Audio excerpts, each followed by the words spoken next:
इसलिए दिया गया था कि पर डे लोकसभा के चुनाव में लाइव आता था, 5 को यूट्यूबर को बुलाता था, रोज हमको गाली देता था। तो आपको इतना मामूली चीज आपको मालूम है कि जयराम को गाली देते देते वो मैंने इसको हम आप टिकट दे दी। तो आपने 1932 खतियान के मुद्दे को नजरअंदाज क्यों किया, आपने सरना धर्म कोड को नजरअंदाज क्यों किया, आपने कुर्मियों के रेल टेक आंदोलन को नजरअंदाज क्यों किया, आपने 27% ओबीसी आरक्षण को नजरअंदाज क्यों किया, आपने तमाम विषय को आप अल्पसंख्यक को भी खुश कर सकते थे। ठीक है, केंद्र में अल्पसंख्यक क्या मामला नहीं है, कम से कम राज्य में तो आप उनके पास जाते हैं। राज्य में तो कुछ आपके जो घोषणा पत्र है उनमें अल्पसंख्यक में रहता है, 14% उनकी आबादी है। तो आप राज्य में राज्य के मुद्दों को मिस कैसे करें? सिंपल बात, या तो आप जानबूझ के अनजान बने, या तो आप इस अभिमान में रहें कि भाई एक एंटी कमेंसी तैयार हो गई है हेमंत सरकार की, 5 साल हो चुका है। और होता है 5 साल जो भी गवर्नमेंट होती है एंटी कमेंसी तैयार होती है, वो बीजेपी अपने हमें लगता है कि अपना उसके बाद आपके पास चेहरा क्या था? आप तो मुख्यमंत्री क्लियर नहीं कर पाए। इधर आप मुख्यमंत्री क्लियर थे हेमंत सोरेन, लोग की सिंपत्ति आ चुकी थी जेल जाने के बाद। आप गलती क्यों की भाई?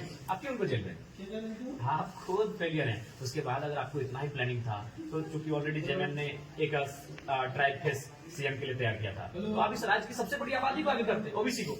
इस राज्य की सबसे बड़ी आबादी ओबीसी है, तो आपको तो अपने प्लान में फेल रहे हैं। और दूसरे के ऊपर एक 29 साल के लड़के के ऊपर अगर आप ठिकरा फोड़िएगा तो ये बहुत दुर्भाग्य की बात है। तो क्या ये मान के चले कि हालांकि हम लोग भी कई क्षेत्रों में गए, ग्रामीण क्षेत्रों में एक जब ये हेमंत सोरेन के मुख्यमंत्री हेमंत सोरेन की तो मैया योजना की सफलता को लेकर के लगातार देखिए सफलता ठीक है, हम चूंकि इस पे जब मैया योजना में जब बात कीजिएगा ना तो जयराम महतो के सर नहीं, जयराम महतो तो फिर पढ़ा लिखा लोग अपना तर्क दे देगा। इस पे इस देश के बेहतरीन इकोनॉमिस्ट से बात कीजिए, अर्थशास्त्र से बात कीजिए कि ये क्या कल्याणकारी है कि मतलब नुकसानदायी। ये नुकसानदायी है, क्योंकि आप क्या है, सबसे पहली बात है कि आप 18 साल की लड़की को देने लगे हैं, 50 साल, देखिए आप 60 साल को देने चलेगा, जो कि वो काम करने की स्थिति में नहीं है। आप 22 साल की लड़की को देंगे, आप 24 साल की लड़की को देंगे, तो उसको आप मानसिक रूप से कमजोर कर रहे हैं, मतलब साफ शब्दों में कहीं उसको अपाहिज कर रहे हैं। ये मैया सम्मान योजना जो 18 साल की लड़की को मिलेगा अकाउंट में 2,500 रुपए महीना, तो वो अपनी टैलेंट को भूल जाएगी, अपने सपने हैं ड्रीम्स है उसको भूल जाएगी। उसको काम करके जो बहनें हैं आज बहुत कठिन परिस्थितियों में घर से बाहर निकल कर पढ़ने के लिए जाती है। तो मैं नहीं, आप इस देश के किसी बेहतरीन इकोनॉमिस्ट से बैठिए, उनसे पूछिए कि मैया सम्मान योजना जो फ्री का स्कीम है 2,500 रुपए अभी 18 साल की लड़की को, चलिए 60 साल की महिला को नहीं, वो सीधा कहेगी ये केवल अगर उनको मानसिक गुलाम बना दिया जाएगा। अब सवाल है कि लोगों ने गुलामी को क्यों पसंद किया? वो कहते हैं ना, कार्ल मार्क्स की घटना मुझे याद है, मैं इसे कोट करूंगा। वह एक जेल में, यूरोप के किसी जेल में गए थे भ्रमण करने के लिए, तो वहां उन्होंने देखा कि कैदी लोग टूटे बर्तनों के लिए लड़ रहे थे, आपस में झगड़ा कर रहे थे। तो कार्ल मार्क्स देख के बड़े हंसे और मुस्कुराए कि काश तुम लोग आजादी के लिए लड़े होते। वो टूटे बर्तनों के लिए लड़ रहे थे कि हमें खाना अच्छे बर्तनों में दो। वो कैदी जेल से डिमांड कर रहे थे कि हमें भोजन अच्छे बर्तनों में दो, वो आजादी के लिए नहीं लड़ रहे थे। तो ठीक उसी प्रकार यहाँ लोगों ने गुलामी को स्वीकार कर लिया। अब सवाल है कि मैया सम्मान योजना के नाम पे लोगों ने गुलामी क्यों स्वीकार किया ना? उसपे हिटलर का एक कोट हम करना चाहेंगे। हिटलर जब वो अपने सांसद, क्योंकि वहां चांसलर होते हैं, तो मैं एक तरह से एग्जाम्पल लेने के लिए सांसद ही समझाते हैं कि हिटलर को मान लीजिए प्रधानमंत्री और बाकी लोगों को मान लीजिए सांसद। वहां वो जाते हैं और एक मुर्गा को लेके जाते हैं। छात्र नेता या यूं कहें आंदोलनकारी, या यूं कहें तो भाई भाषाई आंदोलनकारी, खतियानी आंदोलनकारी, टाइगर जयराम महतो, टाइगर जयराम महतो अब जयराम कुमार महतो नवनिर्वाचित विधायक डुमरी से बन चुके हैं, इस वक्त हमारे साथ हैं। और आपको बताते चले, आज ये रांची आए हुए थे। जैसा कि आप सभी को पता है कि झारखंड के मुख्यमंत्री यूं कहें जैसा कि पंचलाइन था जेएमएम का हेमंत सोरेन, शपथ ग्रहण समारोह में जयराम कुमार महतो यहाँ आए हुए थे। मंच पे भी नजर आए। जैसे ही मंच पे आए तो मुख्यमंत्री को छोड़कर जब मैं नीचे में था तो टाइगर आवाज आने लगा। हम लोग भी थोड़ा देर गड़बड़ हुए, भाई इस सभा में जयराम महतो कहाँ से आ गए? तो मालूम चला कि इनको भी निमंत्रण दिया हुआ था, तो ये आए हुए थे। तो खैर ज्यादा देर नहीं रुके, क्योंकि ज्यादा देर रुकते तो कहानी और भी खराब हो जाती, फिर मीडिया घेर लेता। और मीडिया जब घेरता है तो भाई क्या कई कार्यक्रम था इनका, अब जरा लंबा नहीं खींचेंगे। जयराम जी पहले तो आपको बधाई। जी धन्यवाद।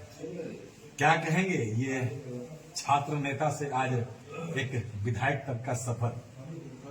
जी काफी संघर्षशील रहा, काफी कष्टकारी रहा, और हर उन विषयों को मैंने सहा झेला और वो परिस्थितियां लगातार मुझे मजबूत बनाती गई और फाइनली आज आपके बीच में एक नवनिर्वाचित विधायक के रूप में हूँ और इस बार 2024 के विधानसभा में शायद सबसे युवा विधायक के रूप में मैं आपके बीच हूँ, पूरे राज्य के बीच हूँ।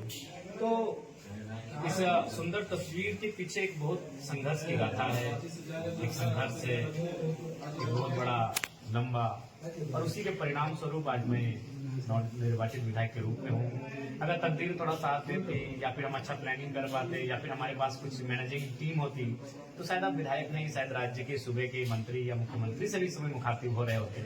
तो परिस्थितियाँ ऐसी थी, लेकिन टीम प्लानिंग कहिए, मैनेजिंग कहिए, नई टीम थी, नया पहला चुनाव था, बहुत सारी चीजों को समझने में फेल हुआ, सिद्धांतों से समझौता नहीं किए, हेलीकॉप्टर का विषय आ रहा था, समय का विषय आ रहा था।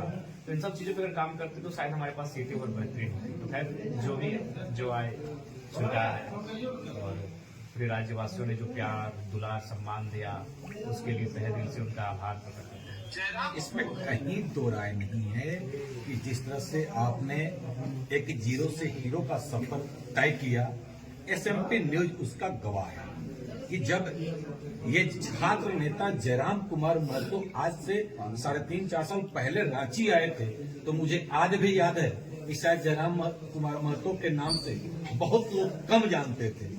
फिर भी चलिए, जो सफर था वो दूर की बात है, लेकिन अब आगे का जो अब ये सफर है, कई बातें आपने किया।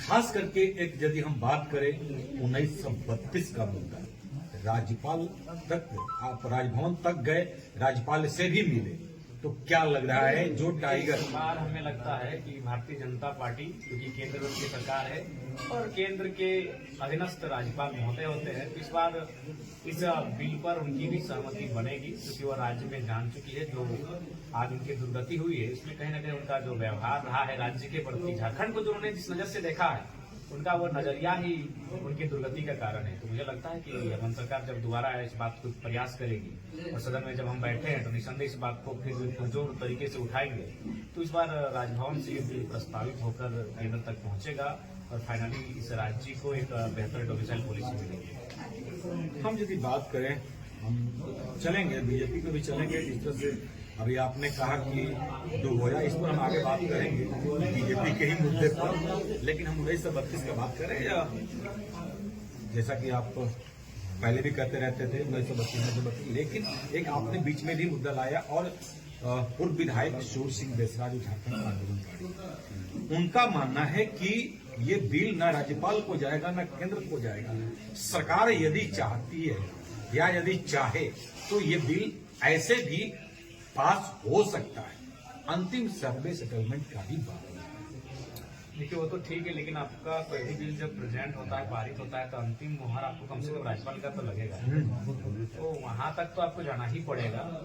और बाकी जो राज्य हैं, देखिए जब जमीन संबंधित मामले आते हैं तो आपको अनुसूची 9 के लिए केंद्र जाना पड़ता है, लेकिन उसके अलावा जो मामले आते हैं स्थानीयता का अगर आधार बनता है तो उसे अब राज्यपाल के अनुमोदन के बाद उसे पारित कर सकती है। लेकिन जो झारखंड का विषय मुझे लगता है केंद्र तक जाएगा, उसके बावजूद चूंकि हम लोग अभी नए राजनीति में आए हैं, तो सिंह मिश्रा जगह ऐसा कह रहे हैं तो उनसे मेरी मतभेद हो सकती है, मनभेद नहीं है, आदरणीय है, गुरुजी है, तो उनके पास कोई ऐसा विषय होगा, ऐसी जानकारी होगी, ऐसा तथ्य और तर्क होगा, अलग विषय।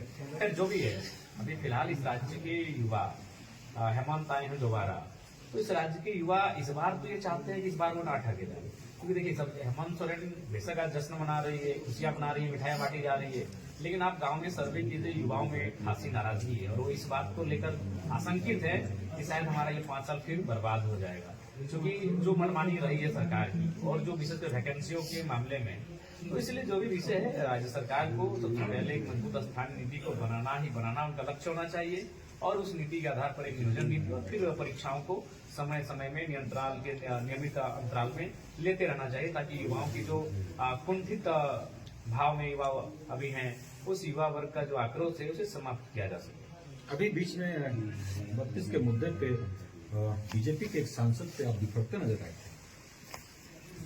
देखिए बीजेपी के सांसद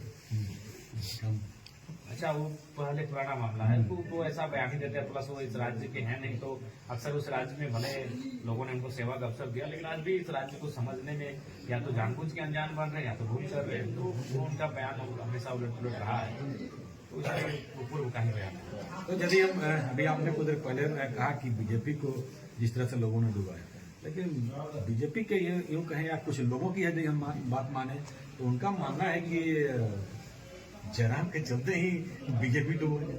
देखिए, आप देखिए, ये रणभूमि है, चुनाव एक तरह से रणभूमि है, योद्धा आते हैं, अपनी रणनीति बनाते हैं, जीत किसकी होगी हार किसकी वो सोचकर कोई नहीं आता है, सब अपनी अपनी जीत के लिए आते हैं। अब आपके प्रदर्शन से किसको फायदा होता है किसको नुकसान होता है वो सोच के कोई नहीं आता है, तो हम तो कहेंगे कि बीजेपी कारण हमें भी तो नुकसान हुआ। अमर बाबू तीसरे नंबर पर थे तो वो तो सीट हम जीतते हैं, लमोदर बाबू तीसरे नंबर पर थे, वो सीट हमारी थी। रविंद्र पांडे 5 बार के सांसद, वो शख्स तीसरे नंबर पर थे, हम उनसे आगे थे बर्मा में, तो हम वहाँ सीट निकाल लेते।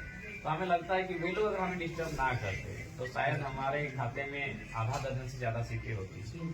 तो ये केवल कहना है। उसके बाद देखिए, सबसे पहली बात जो बीजेपी वाले तर्क दे रहे हैं, ठीक है, मैं उनके तर्क से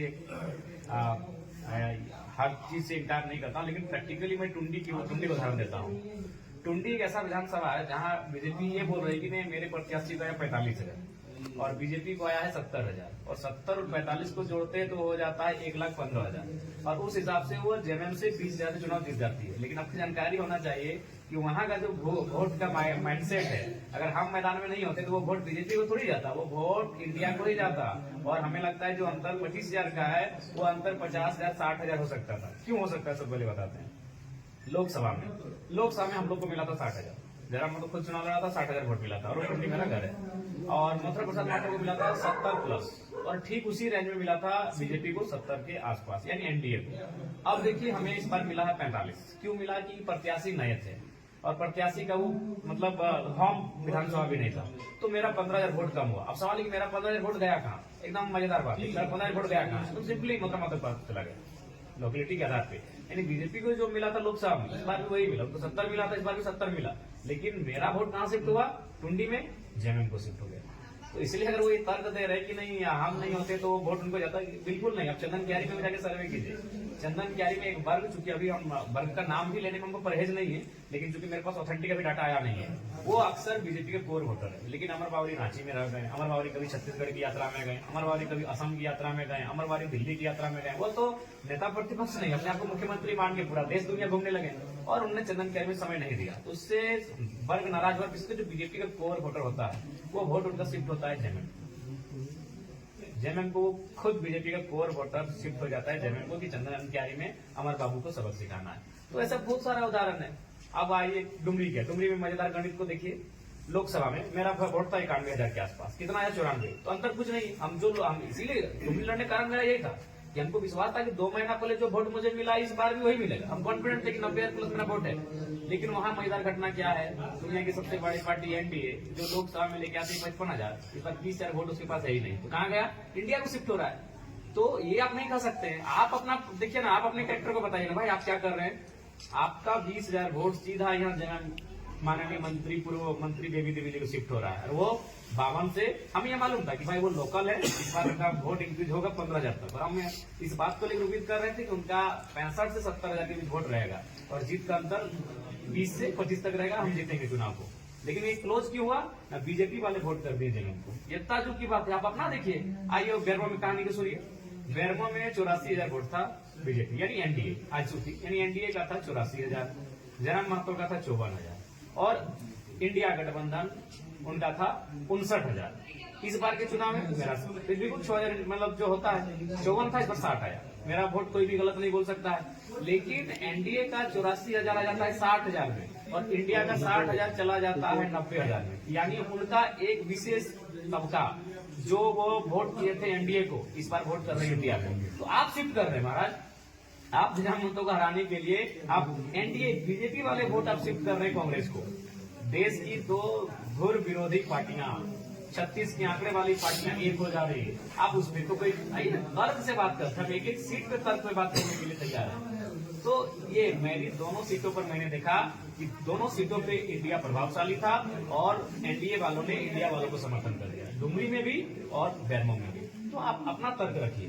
हाँ, बाकी बहुत सारी सीटें ऐसी है, मैं स्पष्ट बात हुआ है, तो हम तो चुनाव अपना जीतने के लिए आए थे, किसको नुकसान होगा उसका ठेका हमने नहीं लेके रखा। लेकिन आप झारखंड के गंभीर विषय को क्यों नहीं बात किए? आप जब धनबाद आए तो धनबाद में आप उस पर धनबाद में आपको लेके आना चाहिए था, बीसीएल का मामला, पॉल्यूशन का मामला, विस्थापन का मामला, बेरोजगारी का मामला। आप जिला के हिसाब से भाषण क्यों नहीं रखे? तो इतने प्रखर नेता आप माप कैसे खा गए? ये तो आपकी गलती है, या फिर आपने जानबूझ के नजरअंदाज कर दिया कि नहीं हिंदुत्व के नाम पे हम चुनाव जीत जाएंगे। ये आपने जानबूझ के, आपको सब कुछ दिखा, आपको एक पंचायत अध्यक्ष रूट गया वो दिखा, एक प्रखंड अध्यक्ष रूट गया वो दिखा। बिल्कुल हमारा एक दोस्त प्रखंड अध्यक्ष है, वो नाराज था बीजेपी से, हेमंत बिस्वा सीधे उनको टेबल पे बुला लिया, आपको वो दिखा। उतना तो छोड़े, जो एक शख्स बीजेपी को टिकट मिला था वो हमको रोज 5 यूट्यूबर को बुला के गाली दे रहा था, खाली गाली देने के कारण उसको टिकट मिला है और कोई चीज नहीं था। हेमंत बिस्वा को भी देखा कि जरा को ये काउंटर